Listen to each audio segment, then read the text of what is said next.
All right, well, welcome back to the Rhetoric Central stream. This is a surprise stream, and for my class, kind of a surprise reading because I had assigned something else, which is on the same topic as this reading, but I found this piece, and I think it's a little bit shorter and a little bit better for our purposes. And this is a piece about the famous, infamous, well-known Lippmann-Dewey debate in the 20th century. And as you can see here, debate is in scare quotes. And I think a lot of the scholarship about this also is like, yeah, this wasn't really a debate.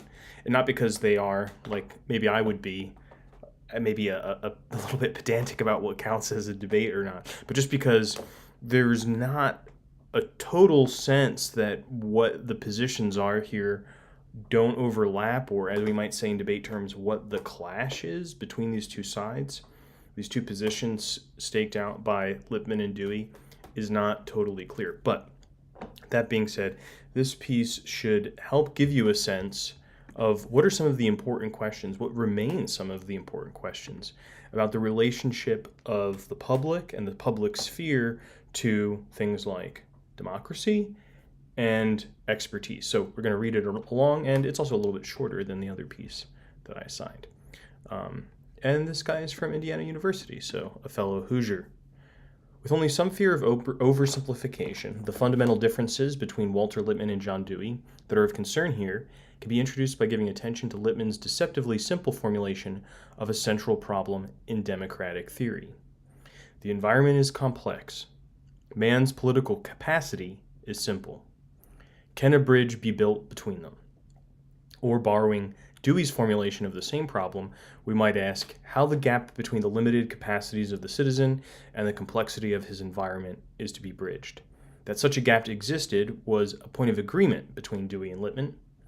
Both understood the difficulties that would result from a relatively uninformed and incompetent citizenry governing popularly in the complex modern age of political affairs.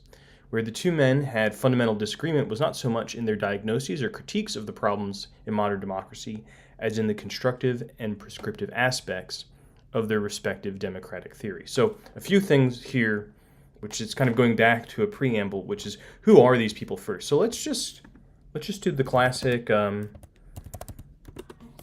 let's Google them. So you can see a picture of what they look like. I think it sometimes helps to get a little bit of a picture for who we're looking at. This is John Dewey. He's kind of older here in this particular picture, but he's got a distinguished look to him. John Dewey is very famous as a philosopher in America. An American philosopher. There, for a long time, weren't really that many philosophers that were Americans, and so there's a school of philosophy called pragmatism, or as someone who founded it, Charles Sanders Peirce, liked to rename it pragmaticism. But okay, it doesn't really roll off the tongue. Pragmatism, this American philosophy, and John Dewey is probably the most famous member of this school of thought. And John Dewey's version of it was very much focused on democracy. Really, even when he's talking about things in philosophy that are about, let's say, aesthetics and art, or when he's talking about scientific inquiry, he writes whole books on that. He still has a kind of democratic bent towards his understanding of things like the nature of experience. So he's kind of the younger person in this debate. I mean, he's pretty old here, right? So he's born in 1859 and he dies in 1952. Wow, he lived a long time. So who's Walter Lippmann? Well, oh wow, they give him a nice younger photo. Look at this guy. Look at that hairdo. Wow, he's got some pomade in there or something. So, it's interesting they say here he's an American writer, reporter, and political commentator. Because I suppose, all those things are true. He was a journalist. But I think he's actually probably best remembered now as a kind of public intellectual. So not a philosopher per se, but kind of like about as philosophical as you can get on questions about journalism and the relationship of journalism to things like democracy. So you can see why this would be relevant to what Dewey was thinking about. So he was born in 1889. Oh, maybe I flipped it. I thought that John Dewey was the younger one, but didn't it say 1859? Okay, so Lippmann was younger. Got it wrong. Lippmann also played a notable role as research director of Woodrow Wilson's post-World War I Board of Inquiry. And this is very important for his own story and his own development because Lippmann was one of what were called at the time progressives. Okay, people also use that term today to refer to a certain political tendency, and there might be some broad similarities between people who were progressives in the 19th century American situation and today, but I think they're not really that much the same. So the progressives, you could especially associate them with people who were really invested in democracy and believed that, and I'm simplifying here, but often believed that the things that were standing in the way of true democracy and true justice were kind of the simple manipulations of powerful interests. So if maybe you've heard of John Updike's work, or this idea of John Updike. I said the wrong name, not John Updike. The guy that wrote The Jungle. Okay, I'm thinking of who wrote The Jungle. The Jungle, John. Oh man,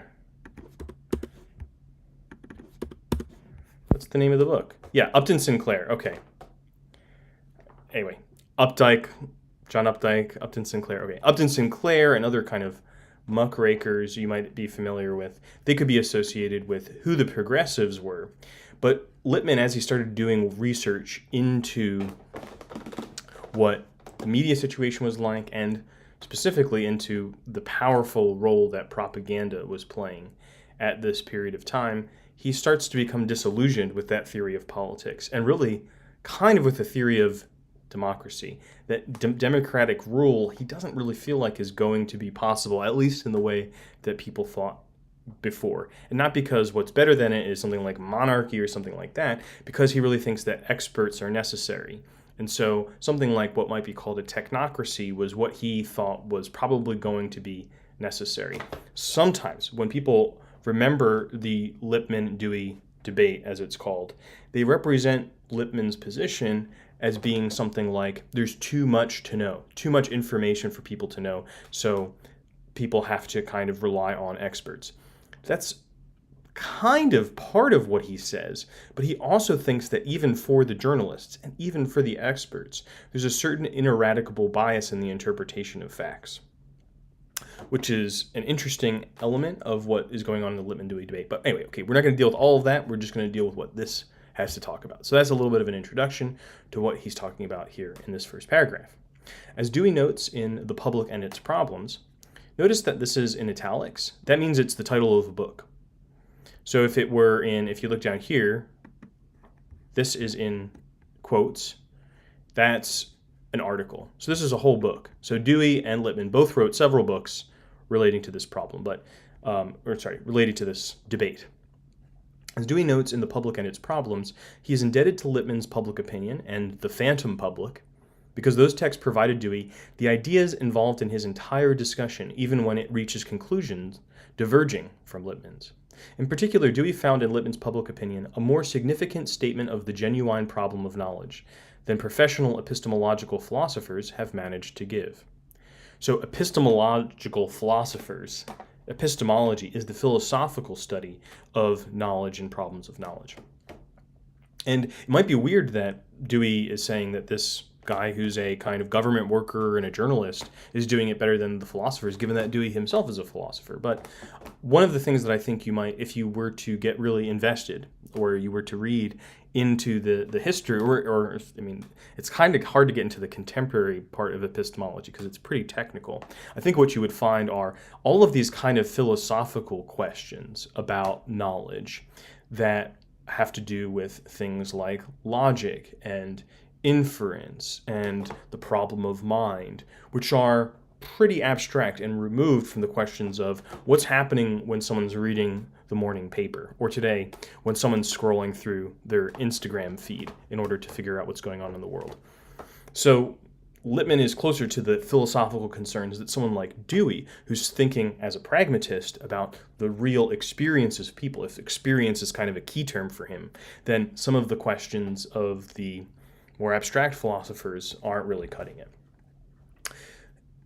And in The Phantom Public, he noted Lippmann's important reconsiderations of democratic theory, particularly concerning the ways in which modern society was making the intelligent performance of democratic tasks more difficult. But in both texts, Dewey found the critical portion of Lippmann's works more successful than the constructive portions. And so Dewey's primary aims in The Public and its Problems are to further Lippmann's analysis of democracy and its possibilities in the modern age, and more importantly, to offer an alternative reconstruction of democratic theory.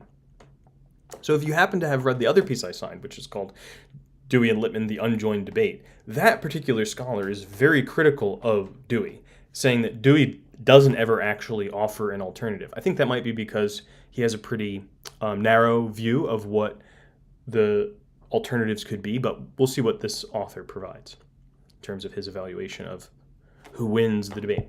Given the complexity of these two thinkers, this essay's focus will remain rather narrow. It will center primarily on the problem of knowledge as understood by Lippmann and Dewey, and on the different roles that each subsequently gives to the expert in the constructive aspects of their respective democratic theories. I argue that the heart of Lippmann's and Dewey's disagreement over the role of the expert vis-a-vis the public in a democracy are fundamental differences of thought concerning, first, the kind and degree of knowledge and competence required of citizens in a popularly governed polity. A polity just means any kind of political body or group. You could say nation, but it might not be a nation. Nation might be like a neighborhood. It might be at the state level. So we just say polity to cover all of these different cases. And related, secondly, the potential of the average citizen to acquire and exercise such knowledge and competence in political affairs and practical life in general. So if democracy requires some knowledge, and I think probably most of us would agree that it does, that if there's kind of a good democracy, it can't be people who don't know anything. That's why universal education is so important as part of a democratic society. We believe in the right of everyone in a democracy to be educated. Okay, that is not just because education is good and it's like nice to do it for people. It's because democracy would require some form of education because it requires the participation of all or most or some of its citizens.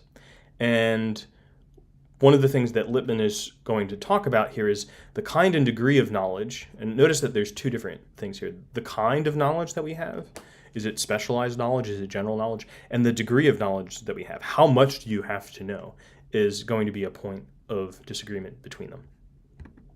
So Dewey thinks about the problem of knowledge differently than Lippmann. Although he follows Lippmann in acknowledging the impossibility of any individual citizen acquiring all the knowledge necessary to govern popularly, or of any citizen possessing naturally or acquiring omnicompetence, which is an important word here for Lippmann, Dewey renders that kind and degree of knowledge and competence unnecessary. So Lippmann's saying you need to know all things. You would have to know all things, and nobody can do that. So democracy is impossible, to oversimplify. And in a certain sense, Dewey agrees that people can't become omnicompetent, but that's not necessary for democracy. That's what they're arguing about. Instead, he suggests that what is necessary for truly popular governance is the buildup and dissemination, the sending out, sending forth of stuff, of a different kind of knowledge, and what I will call, so as to make clear the distinction with Lippmann, democratic competence. Taken together, Dewey's ideas about social knowledge and democratic competence help him recapture the possibility of, quote, intelligent political life. Once knowledge and competence are more properly understood, we need no longer despair for democracy, nor acknowledge that human beings are irreparably irrational and incapable of informed political judgment and action. Instead, we, along with Dewey, will find it realistic to demand much more of the democratic citizen than Lippmann thought possible. And maybe I should note here, I'm not reading all of the footnotes, but let's go down to the footnote. It says ibid. Ibid means whatever the last footnote said. Well, what's the last footnote said? It says ibid. Okay, we go back one more. The introduction in the later works of John Dewey. So these words that are being quoted are from John Dewey himself. So anything that's in these quotation marks, if you want to know where it's being quoted from, you can look down there. And when you get ibid, or ibidem is what it's short for, it just means the same as the one before. We will see our way, in other words, to a more participatory democratic life, or theory, and form of life. Lippmann on the problem of knowledge in democratic theory. So now we're going to see what Lippmann's view is first. Even though he is younger, I guess, he's kind of sets out the first parts of this debate. This is what Dewey is responding to. The problem of knowledge that democratic theory faces, and that Walter Lippmann presents so carefully in Public Opinion, is at least as old as Aristotle's Politics. Stated summarily, it is the problem of how citizens can gain sufficient knowledge of affairs to enable them to govern popularly. It is a problem that forces us to ask whether it is possible for men to find a way of acting effectively upon highly complex affairs by very simple means. Again, Lippmann, The Phantom Publics. This is Lippmann saying this. Notice when he writes, he doesn't say, therefore Lippmann states, da-da-da-da-da. He just kind of slips it in. He lets the footnote do the work for you to let you know that he's talking about someone else's position, sometimes in paraphrase and sometimes verbatim. That makes the writing and prose a little bit nicer. And that can help you if you're trying to write papers in this where you have to cite stuff. For Lippmann, and here Dewey is in complete agreement, the complexity of the problem increased in the early modern era. So the early modern era, if you were to just guess when the early modern era is, you probably wouldn't guess the Renaissance. But weirdly enough, that's what people mean when they talk about the early modern era. They're not talking about the 20th century or something like that. They're talking about the Renaissance. So that's early modern. This modern world was, Lippmann recognized, increasingly out of reach, out of sight, and out of mind. The complexity of social, political, and economic life at the dawn of the 20th century rendered the average citizen incapable of knowing her complex environment in ways that would enable her to judge of and act in it intelligently. Okay, well, maybe I'm wrong here. When I say early modern, I mean the Renaissance. Maybe here they do mean the 20th century, but I think it would apply in both cases. In the early modern era, and again, if you're in my class, we'll be thinking about Martin Luther pretty soon. That's the early modern era. The world does start to become increasingly complex for people, in part because of the advent of the printing press, the discovery of the Americas, the encounter of European peoples and indigenous peoples of America with its enormous world-changing consequences and truly tragic consequences for the indigenous people. All of these things, as they're being reported back to Europe, are transforming people's image of the world. But now compare that, if we say the early modern period is like the late 19th century, early 20th century, what things are making the world more complex? The telegraph. Now, you don't think about, maybe you think about Telegraph the app, but the telegraph is so earth-shaking for people. It's a sense of, I might know what's going on anywhere in the world instantaneously. Things like the telephone, these new communication technologies, the railroads, the sense that space is not as limited in how information can travel across it as it was before becomes radically new for people. So how much you might know, how much information there is to know, radically accelerates even long before things like television, even before radio. And then, of course, with the internet, now it's exploded to a sense that really none of us are fully capable of dealing with, I think. So, okay, even early on, people were shocked by how much they were expected to maybe know about the world. Okay.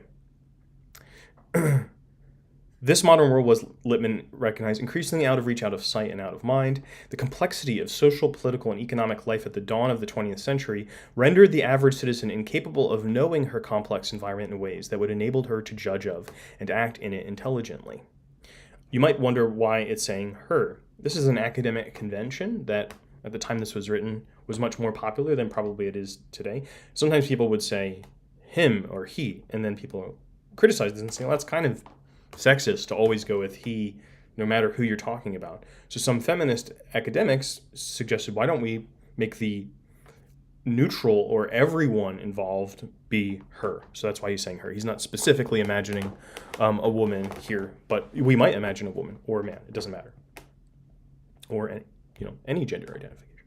One of the long-standing assumptions of traditional democratic theory is that the average citizens are either naturally inclined toward political action and equipped with the capacity for it, or they are capable of being educated and socialized in a way that will prepare them for political action. The assumption, in other words, is that citizens are inherently competent to direct the course of affairs, or that they are making progress towards such an ideal. For Lippmann, this is simply a false ideal. Citizens cannot possibly know or learn enough of their increasingly complex environment to make robust popular governing a realistic possibility.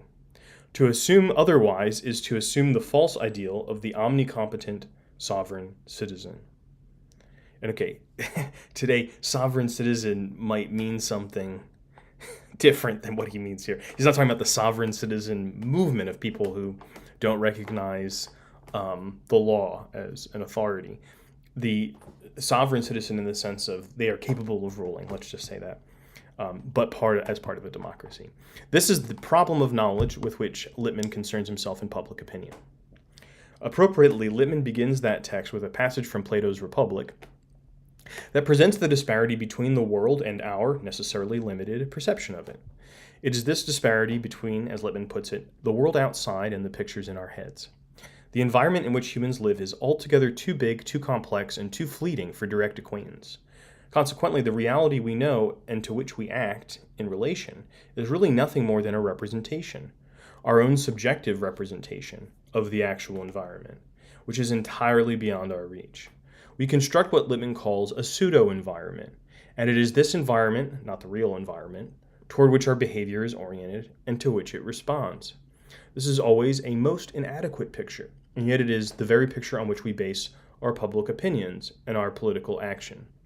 So one thing we might ask is, why does he think it's inadequate? What's it inadequate to? So when you're kind of going around your daily routine, you might have a kind of sense of what you're part of. You're like, well, I'm going to work.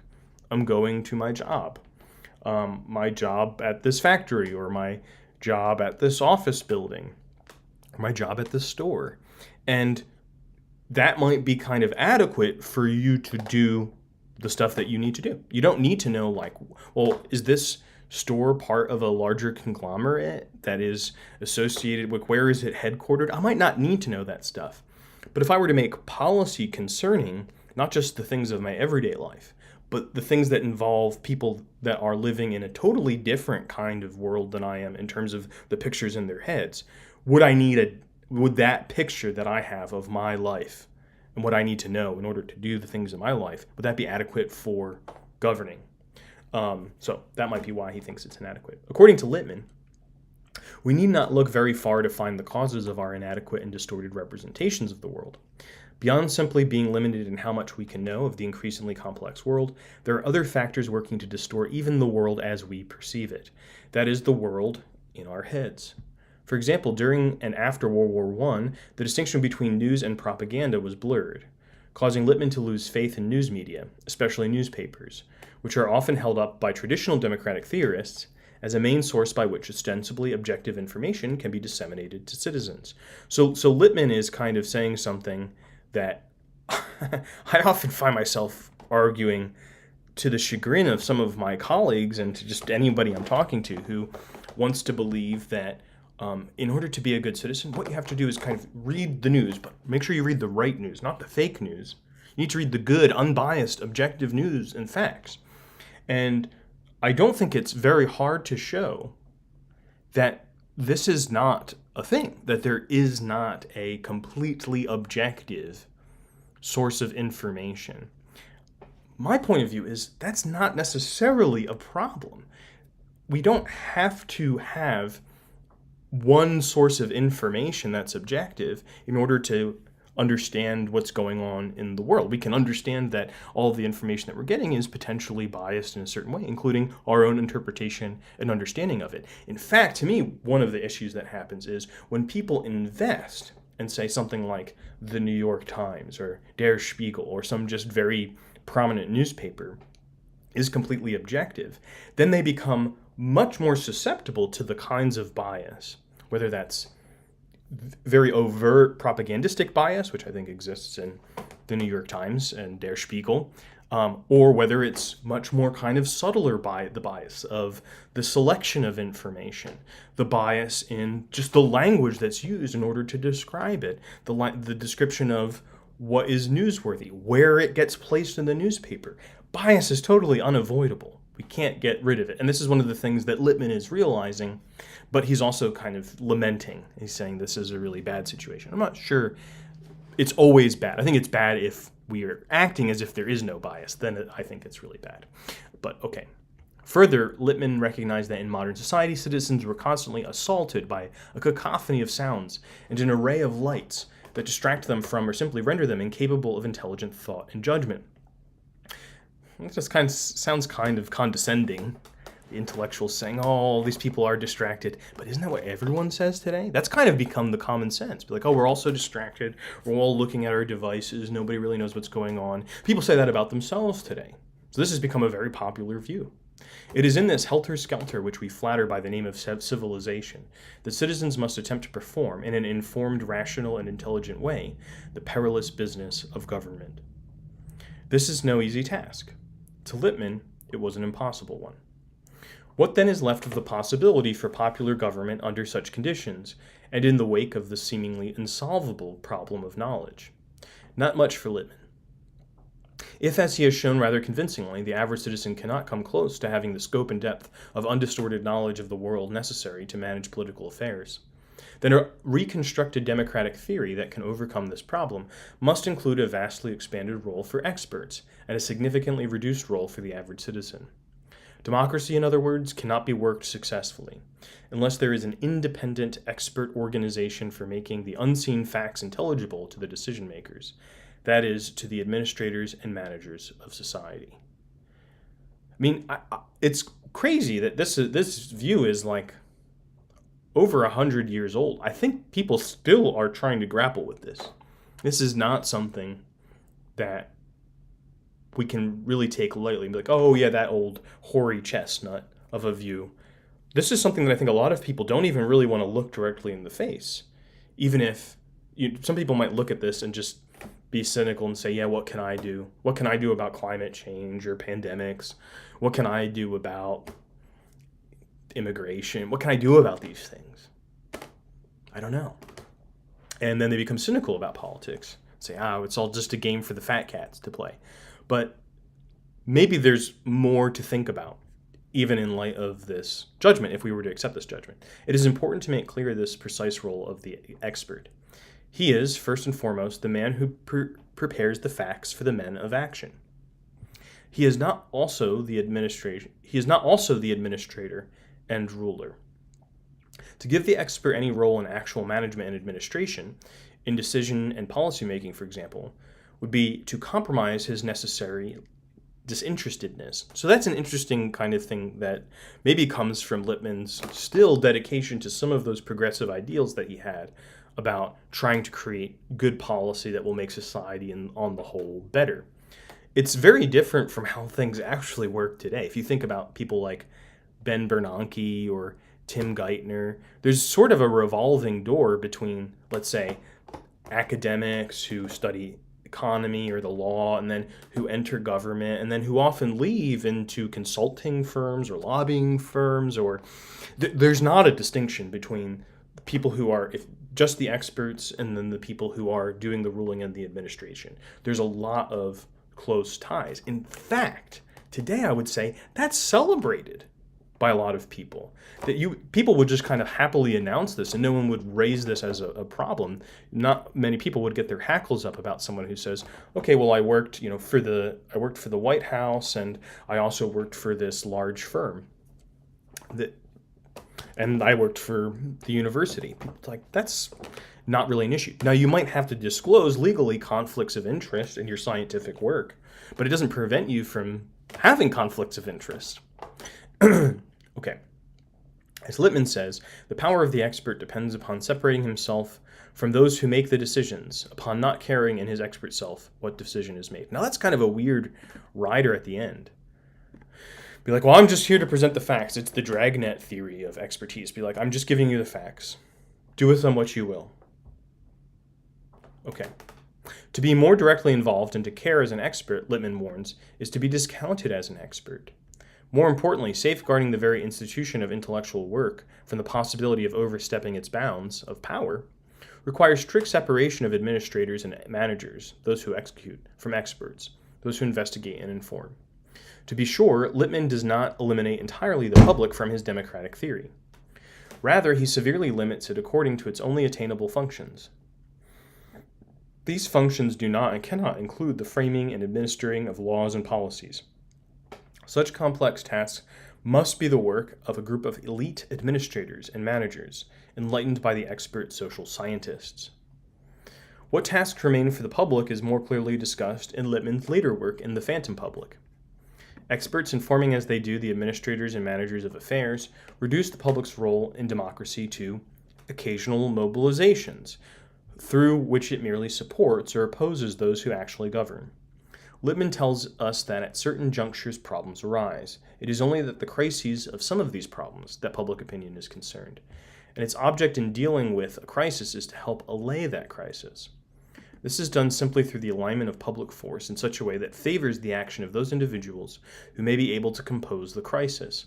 That is, by placing public force at the disposal of the side which, according to objective signs, seems to be standing for human adjustments according to a clear rule of behavior. So Lippmann is sometimes presented as a real pessimist. He's like, democracy is not possible. But his view of expertise and, in some sense, technocracy, to me is extremely, to its detriment, optimistic. Optimistic at a couple levels. One, that there always would be clear and objective signs that could be understood by social science that would help them to avert or allay a crisis. That political problems will always be able to, he doesn't really say always, but would be able to, at least in some major cases, be allayed by objective scientific expertise. We might think of something like the global pandemic as a case where there really did seem to be a kind of policy that would be necessary to have at the scientific level. But as I think many of us experienced, there is no way to prevent that problem from being political at so many different levels.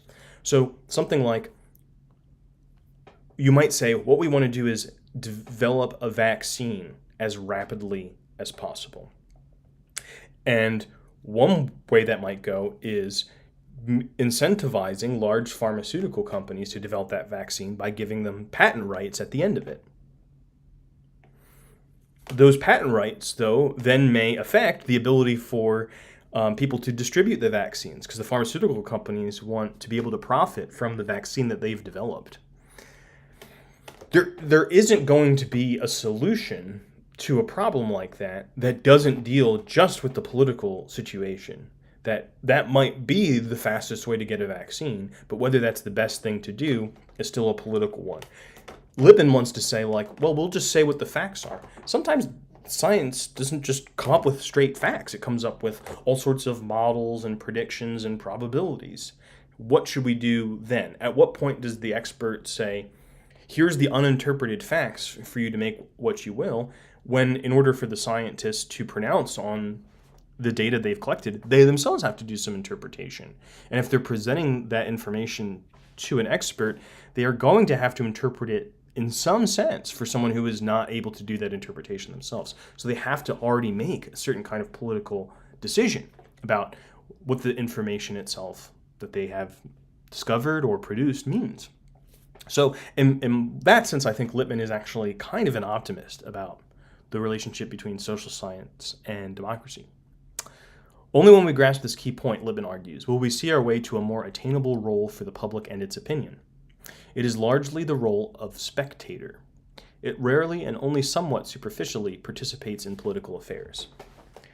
In sum, Lippmann's thinking regarding experts springs from his recognition of the impossibility of what he calls an omnicompetent sovereign citizen. The vast majority of problems that arise and need to be addressed in a modern democracy are entirely beyond the natural wit of individual persons. Humans neither possess naturally the knowledge and competence such complex times require, nor can they sufficiently cultivate such knowledge and competence through news media or other means like education. Education, Lippmann says, is a common cure to which every optimistic book on democracy written for 150 years eventually turns, but with no success. I would say I also hear this kind of in a lot of, let's say, student debates, where people are like, what we need to solve this problem is more education. And education kind of becomes this heat valve. And a lot of times I would say that argument kind of wins a debate because people are like, yeah, I don't know how to respond to that. I think one thing we might do is kind of think about how long we've been doing democratic education and whether those results always bear out.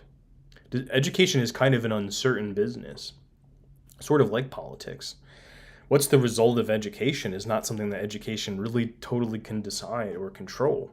Education is not, hopefully not in this kind of direction of education for democracy, is not about kind of controlling people to do one specific thing. So the outcomes of education can be vastly different for all sorts of reasons. And so we are left with this rather harsh picture of popular government in Lippmann's scheme of democratic realism, to support the ins when things are going well, to support the outs when they seem to be going badly. This, in spite of all that has been said about Tweedledum and Tweedledee, is the essence of popular government. Okay. Dewey's reconstruction of the problem of knowledge and democratic theory. If Dewey was to restore a larger and more active role for the average democratic citizen, as his democratic faith implored him to do, he had to do two things. First, he had to overcome the problem of knowledge that Lippmann demonstrated with such force. Dewey had to show, in other words, that the average citizen is capable of acquiring and utilizing the kind and degree of knowledge and competence required for more robust political participation in democratic life.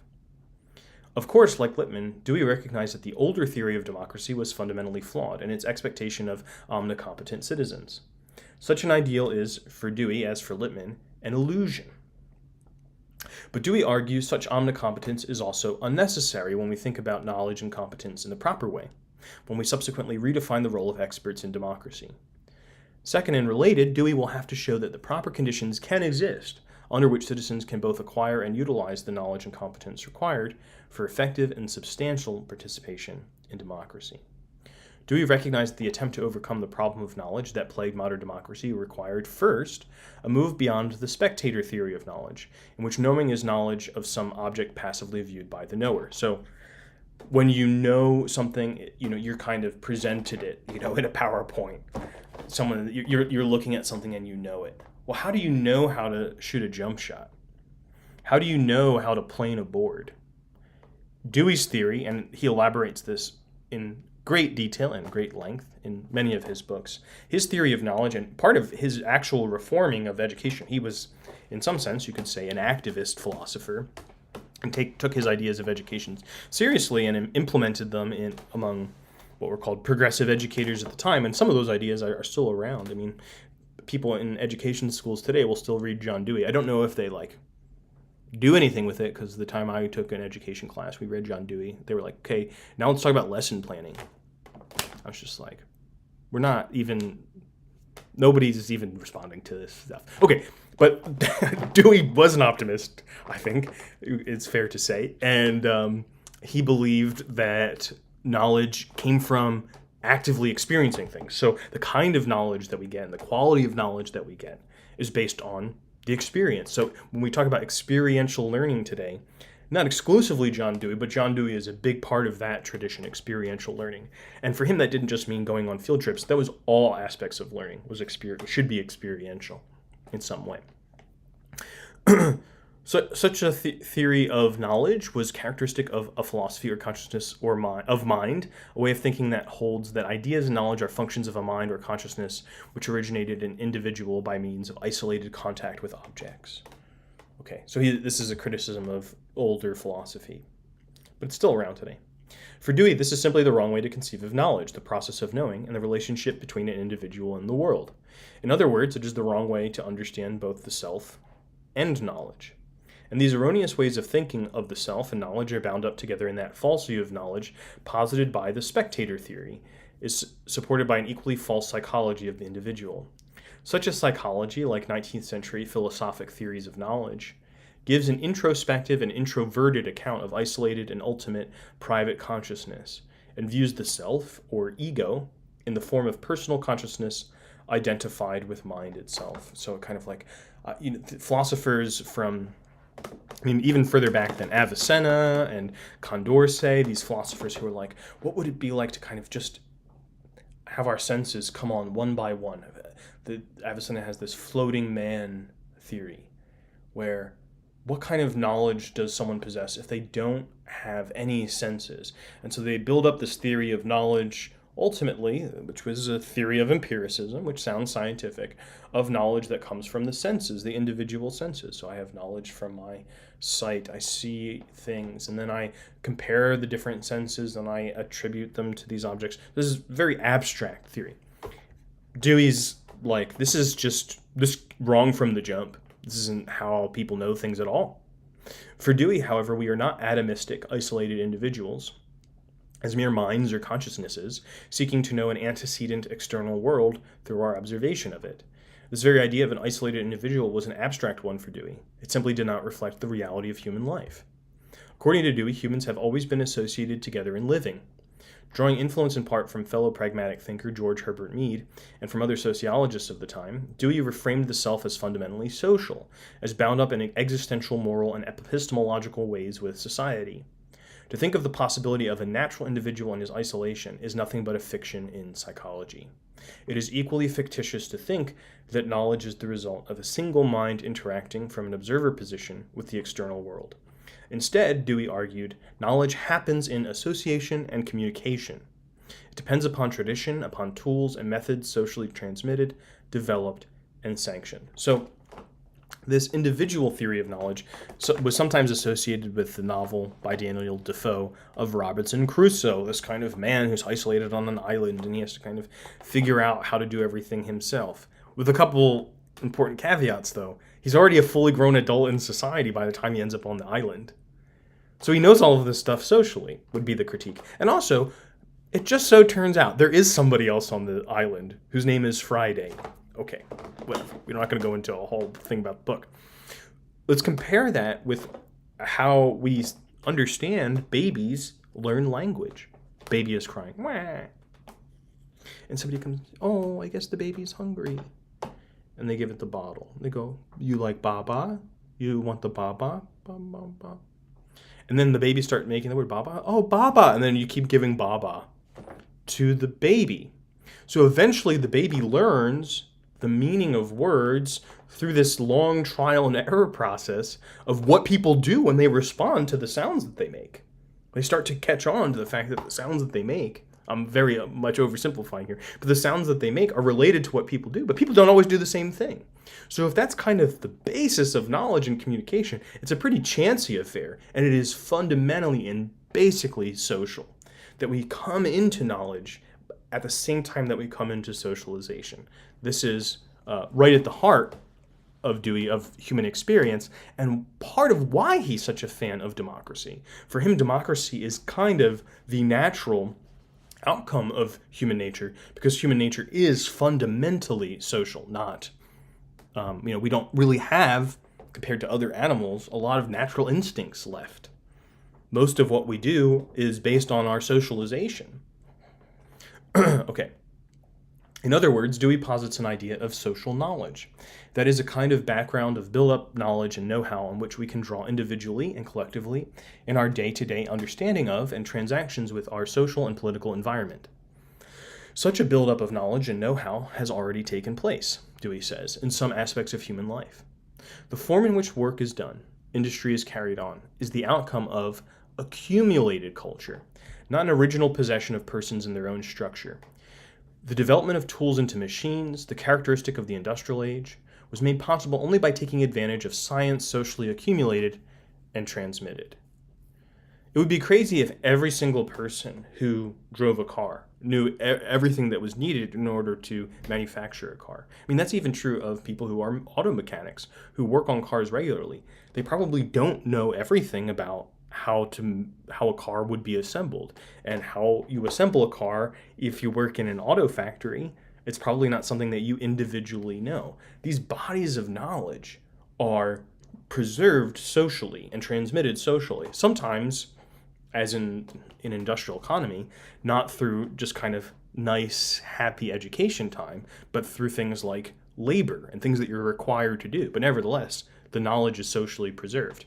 Who benefits from that knowledge and how it is distributed might then be a political question. Dewey suggests with that a similar stock of knowledge and know-how must be built up for the benefit and utilization in social and political life. Just as the specialized mind and knowledge of the past is embodied in implements, utensils, devices, and technologies, which those of a grade of intelligence which could not produce them can now intelligently use, so it will be when currents of public knowledge blow through social affairs. So I don't really want to have to learn how to make every object that I use. I just want to be able to use it. Same thing with the kind of knowledge in a democracy that's relevant to political and social affairs. It just needs to be created in a way that people can use it. Once a stock of social knowledge is built up in this way, the essential form of competence required for active participation in a democratic way of life will no longer be omnicompetence, but what I have called democratic competence. Such competence consists of the ability to use social knowledge intelligently, or the ability to judge of the bearing of the knowledge supplied by others upon common concerns. One thing that we might kind of talk about what that means is, among other things, many other things, is what was once called a bullshit detector. Have you developed that through your education? Being like, I don't really know what this person is saying. I don't really know how to evaluate the claims from a technical point of view that this person is making about their exercise routine and the kinds of supplements that they're offering, this lifestyle influencer, but my bullshit detector is going off. Something is kind of not right about this. So I'm suspicious. In some sense, that might be that kind of sensibility, even though I don't have the ability to evaluate it scientifically, might be one aspect of what we can think about as social knowledge or democratic competence. How is such a buildup of social knowledge possible, and who are the others that supply the stock of social knowledge? This is where the role of the expert enters most prominently into Dewey's theory. The role of social science experts is to enlighten the public, not as Lippmann saw it, some group of elite administrators and managers. They do so in two primary ways. First, by devoting themselves constantly to refining their methods of inquiry and directing their inquiry to specific social problems. And second, by devoting themselves to determining how the complex and powerful forces of society actually function, thus revealing the interrelations and effects of different kinds of groups, institutions, practices, laws, technologies, industries, diplomacies, communications, and so on. In this way, the knowledge needed by the public would be provided by such experts. Consequently, the omnicompetence of the citizen would be unnecessary. Instead, experts provide the average citizen with the knowledge needed to act in an intelligent way within her social and political environment.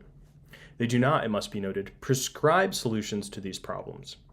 As Dewey says, inquiry indeed is a work which devolves upon experts.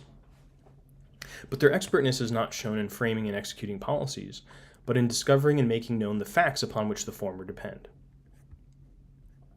So in a certain sense, you can kind of think about a very different attitude if you were to imagine what it would be like to be an expert. Maybe you are an expert in something.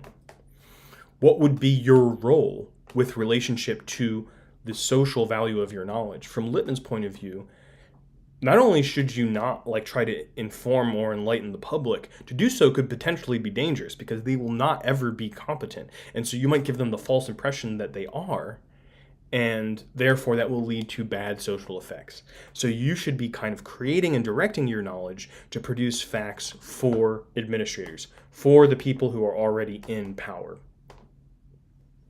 or who would be in the next elections, whatever. From Dewey's point of view, being an expert is to be kind of one of the most publicly devoted kinds of tasks there could possibly be. That everything that you do, even in the formulation of what types of research you do, should be formulated on problems that appear to the public. And that you should make an effort in your developing your knowledge and information and data and expertise in showing those results to the public so that they can use them too. So this is the big point of clash, you might say, between them in relationship to how expertise should function. But also what it would look like. It would be different. You would do different things, I think. I think it would be very different. To be an expert for Dewey is almost like being a public intellectual in some ways. It doesn't necessarily mean you have to make speaking appearances. It might. But you might produce, let's say, things like interactive maps. Or you might try to produce graphics that tell people what to do in a certain kind of emergency situation, rather than saying to the policymakers, here's the kind of law that you should enforce. Yeah, could go both ways, potentially, but it seems like they're focused on very different directions of expertise. Where Dewey diverges from Lippmann most drastically, and most importantly in the sense of expanding the role of a participatory democratic citizenry, is in his argument that these experts are first to be guided in their inquiry by the public, and then inform the public more directly. On the first point, Dewey uses an apt, though not unproblematic metaphor. This is the one that everyone remembers. The man who wears the shoe knows best that it pinches and where it pinches, even if the expert shoemaker is the best judge of how the trouble is to be remedied. So this is why the book is called The Public and Its Problems. The public is determining what the problems are. Any group of experts must remain connected to and be guided by the public spirit. Only the public itself can identify the needs that are affecting it and how. Only it can know the shoe pinches and where. On the second point, we see again the importance of reconsidering the kind of competence necessary for democratic participation. One need not be omnicompetent to judge of the bearing of the stock of bearing of the knowledge supplied by others upon common concerns. That is, to use the stock of social knowledge built up by social scientist experts. Instead, we need only a democratic competence, marked by reflective, imaginative, and critical thought and openness to new ideas. These are entirely attainable ideals.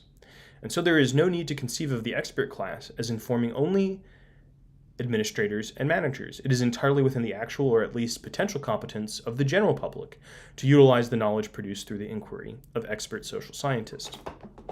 So I know somebody who did quite a bit of work that, even though I doubt that she would see herself as responding to the Dewey-Lippmann debate. I don't know, maybe she would. Because she was dealing with, in Belarus, the fallout of nuclear meltdown in Chernobyl, which is still an issue. And so one of the things that she was looking at was how science was being communicated to people who lived in the area. And I mean, there's all sorts of interesting stuff that comes from her work.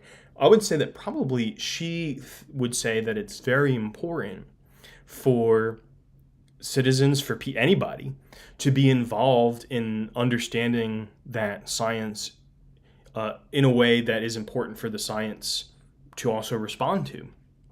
So maybe even more radical than what Dewey is suggesting. But certain things like, okay, if you grow up in a place where there's nuclear radiation, certain nucleotides tend to bond to certain lipid structures. So things like milk and mushrooms are not to be eaten or to be consumed very carefully. She found in her data that the way that people responded was very social, that breastfeeding mothers took into account much more of the scientific information than men in general, and especially working class, working age men, and especially men with alcohol dependencies in Belarus. So there ended up being this kind of dramatic difference. But in light of that meant then that there needed to be maybe a program that would respond specifically to that group of people for whom this message was not being communicated clearly, or being communicated in a way that addressed their specific concerns. This is a much richer kind of argument than I'm able to represent right here. But thinking from the point of view of Lippmann, if you just create these facts, you just say nucleotides, appear in these kinds of lipid structures, and then the authorities say don't eat milk or mushrooms, the fact that the reception of that knowledge is taken up differentially, should we respond to that or not? Should that then also become a new kind of public problem that then social science also responds to? For instance, that might be one weird way to imagine what a kind of more Deweyan approach to social science would be, among other things. It's going to discover the problems by listening to the public. Even though Dewey recognizes with Lippmann that the individual on his own may lack the intelligence to make reasonable political judgments, he also understood that to the extent that the individual joins with others in common effort, his intellectual and moral faculties are expanded. In this way, both communication and participation are essential to democracy itself. We come to know and we come to enlarge our faculties by acting in, that is, participating in and transacting with, our social and physical environment. Dewey's move then from a spectator theory of knowledge to a more active and participatory theory of knowledge, a view of knowledge that sees the mind as a problem-solving tool, for adjusting to an unstable environment is fundamental to his recovery of the participatory ideal in democratic life. And you might kind of see here, even though this is coming from somebody else who's talking about Dewey, the importance of almost an evolutionary theory. And historically, the Darwin's work was very important for the early American pragmatists. So even though they were thinking about, they were thinking about all sorts of things, but especially William James and John Dewey were thinking about the problems of politics and sociality. They were thinking that we can't take these abstract philosophical conceptions of the human being because the human being has evolved. That's pretty different today, I would say, than from how people maybe think about evolution in relationship to public and social problems, where a lot of people who are interested in thinking about things evolutionarily will kind of dismiss the social or the political in light of evolution and say, well, we just kind of evolved to be this way, so we need to act in this particular way. So if you're interested in that, you might kind of look at the pragmatists for a very different take on how an evolution, how thematizing evolution can change our understanding of social life. Okay, I think this is the final section, yes. The conditions of democratic life. Despite the progress Dewey is able to make in the constructive aspects of his democratic theory, he importantly reminds us that we are and will remain in an infantile state of social knowledge unless the proper conditions of democratic life can be established. There are 4 such conditions to which this concluding section will give brief attention. Those which would, 1, secure the kind of free social inquiry described above. So we got to be able to ask all of the questions. So you might think, well, what are potential barriers to social inquiry? One thing would be, it is made illegal to ask certain kind of questions, or certain kind of information is not available to the public, or there is socially a strong barrier for certain groups of people to participate actively in social inquiry. So something like, which recently happened in this country, if we think about social inquiry as being part of education, changes to a policy on affirmative action could be seen as relevant to this, et cetera, et cetera, et cetera. 2, ensure the free and effective transmission and exchange of the results of that inquiry. 3, support the development of citizens' capacities for rational judgment, deliberation, and action, which is what this class is for. Okay.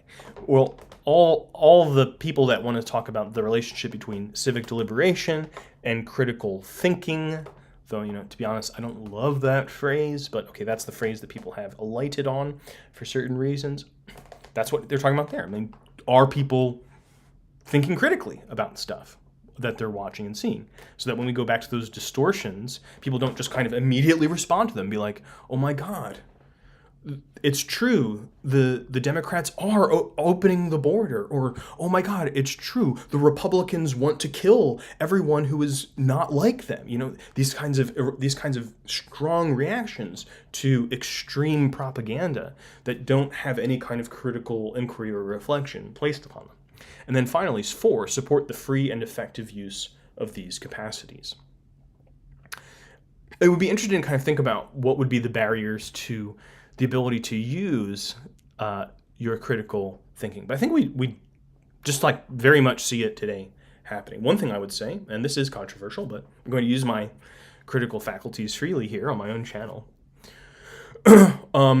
There's one of the definitions for anti-Semitism that was recently kind of certified by Congress or passed into law, which is IHRA. I'm trying to remember what IHRA stands for. Give me a second. The International Holocaust Remembrance Alliance. So the International Holocaust Remembrance Alliance has a definition of anti-Semitism that includes criticism of the state of Israel. The person who drafted this has very publicly said this is not meant for a legal definition of anti-Semitism, that this really will not work that way. And because many different kinds of legislatures or for different political reasons, people have tried to adopt this into law, and that's now also the case in a certain, somewhat limited way in the United States. If the criticism of the state of Israel is already said to be anti-Semitic before we even hear what the criticism is. If the criticism of the policy of any particular state is already determined to be hate speech before we understand what the content of it is, that would be a potential limitation on the use of one's critical capacities that may have been developed by the democracy that you're a part of. So those are certain examples, or one example. The primacy of the first of these conditions is evident. Only through free social inquiry can communication can the public come together to understand its problems and elicit the help of experts, who, it should be noted, do not, as they are required to do in Lippmann's conception, stand apart from society. Instead, Dewey calls for experts to involve themselves in practical issues rather than divorcing themselves from social problems in the pursuit of pure science. What is required, generally speaking, is free and full inquiry and unchecked publicity of all information and communication that concerns the public. Now, let's think of another example. Recently, Julian Assange was released, but not with full exoneration, and the whole trial around WikiLeaks and the disclosure of classified information, which said that Julian Assange was not a reporter, WikiLeaks was not a media organization, but that it was a violation of espionage law. I think it's pretty clear how you can make a case that that is an attempt to check publicity of a certain kind, of whistleblowing, leaks that are embarrassing to certain institutions of power. Regarding the second of these conditions, Dewey insists that the freeing of the artist in literary presentation is as much a precondition of the desirable creation of adequate opinion on public matters as is the freeing of social inquiry itself. Artists can work hand in hand with the press to diffuse widely and in creative and palatable ways the social knowledge built up by experts.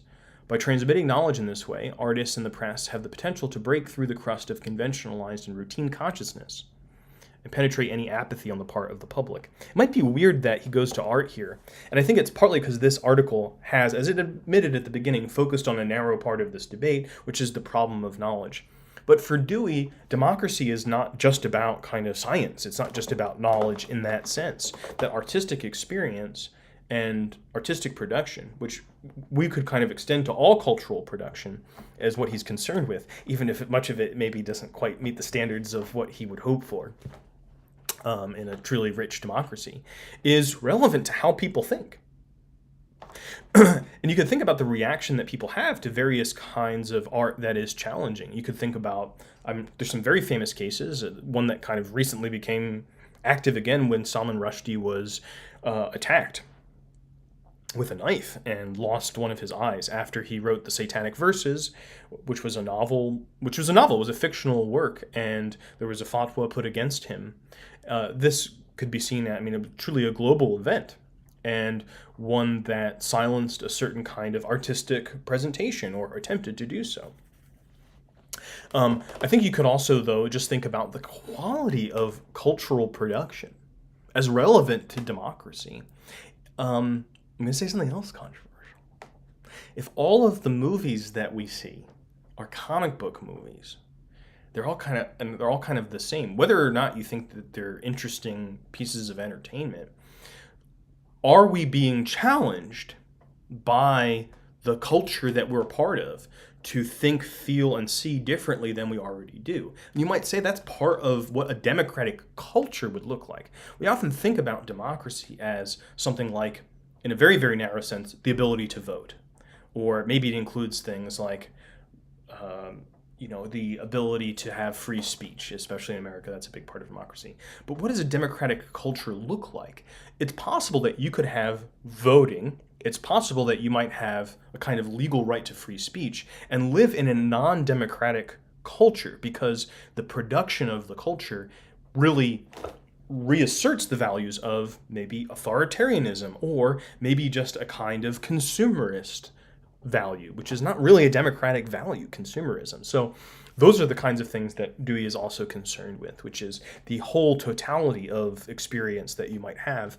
All of it should be part of a democratic life. Of the third condition, Dewey has arguably had the most to say, particularly in his many writings on education and its purpose relative to democracy. It is the task of education to cultivate the capacity for intelligent judgment, deliberation, and action. So this is the critical thinking bit. As Dewey put it, at its core, education means the creation of a discriminating mind. Okay, discriminating here doesn't mean like discriminating against groups of people. It means being able to make sharp, precise judgments. A mind that prefers not to dupe itself or be the dupe of others. Education helps us to cultivate the habit of suspended judgment, of skepticism, of desire for evidence, of appeal to observation rather than sentiment, discussion rather than bias, inquiry rather than conventional idealizations. The indispensability of such habits to democracy is clear, as is Dewey's faith in education to cultivate such habits. I have to admit, despite everything, also share much of this faith. I think that people enjoy critical thinking. Once they start doing it, they're like, this is great. People really enjoy it. They might not enjoy the critical thinking of other people. That might be painful. If you're like, I'm not really in the mood for that. I just kind of like want to chill out and, watch what's on Netflix or like put the game on. I don't really like want to think critically about, I want to enjoy the NFL. I don't want to think about CTE right now. And I have this annoying cousin here at Thanksgiving that's always reminding me about what I'm really watching is brain damage. That might not be fun for me. I'm trying to watch the game. But when you start to do it, aspects of your experience that before felt just kind of like pure necessary things that you had to grind through, possibilities of how, first just to think about them, open up. But then possibilities about how you might act differently also open up, potentially. It doesn't solve all the problems in your life. Nothing like that is going to happen. It might actually present you more problems in your life in the sense that you didn't realize that some of these things were problems before. But now you have more ways that you can see of how you might respond that can produce anxiety. Be like, oh my God, there's all this stuff that I haven't thought about. That's tough. But I think there's also the joy of realizing that there's more to life than you realized. So I think critical thinking can be a lot of fun for people. It doesn't have to just be a civic duty or something like that. It can be a lot of fun. Dewey turns substantial attention to the last of these conditions in the closing pages of The Public and Its Problems. It is here where he lays out forcefully his argument that it is within local, face-to-face communities where citizens will best be able to utilize their capacities as intelligent participators in democratic life. Democracy, he says, must begin at home, and its home is the neighborly community. In fact, it is here in the local community where Dewey sees the greatest potential for that expansion and reinforcement of personal understanding and judgment by the cumulative and transmitted intellectual wealth of the community, which may render nugatory, kind of not really that important, the indictment of democracy drawn on the basis of ignorance, bias, and levity of the masses. So one thing I think he's saying here is Lippmann's thinking about kind of mass democracy, national politics, stuff at the largest possible scale, and thinking that's what's most important. But as someone once said, all politics are local. That the place where really democratic life is most important and where it might be most active and participatory is right in your own backyard, right here at home. I've recently starting to have this experience in a new way because I'm left a large metropolitan area of Boston. Though there's this funny Onion article that's like, people at Boston going to work continue to pretend it's a big city, like enjoying pretending that they're living in a big city. So Boston didn't seem like that big of a city to me, actually, compared to some of the other cities I've lived in or visited. And I live in a very small community, and there's something about that is, some part of it is kind of like, wow, I have to kind of like be careful about what I do. I can't really be anonymous here in the same way that I was before. But in a lot of ways, I think that makes me probably more likely to be a better person, but also to take responsibility for my community, to really be active in a certain way. Not that I'm kind of currently doing that yet, but I can see the possibilities of that in a smaller community much more easily than in a very, very large city where maybe there are forces of power that alienate you and make you feel like there's not that much you can do. But even in those small communities, even in those larger communities, if you're in a very large city, there's probably stuff happening in the city right around you that you can participate in. Right across the street from me when I lived in Boston was a food pantry. Or you might talk about kind of local electoral politics. Who's going to be your district representative? Or there might be things about like that come from the life of volunteering, helping people in your community who don't know how to read. So doing adult literacy programs. But it doesn't always have to be the kind of let's do good things. I mean, I think that is part of civic life. But it's also like, what is going on in my community? Being part of the cultural life. Rather than sitting at home and watching Netflix again, being like, are people producing art? Are they putting on shows? I could watch the professional game, or I could go down to the local basketball court and see what's going on with the pickup game and talk to people there, see what's going on in their lives. And the possibilities for what you might do may emerge from that cultural and social life rather than just through the institutional life that we all, in some ways, necessarily have to live.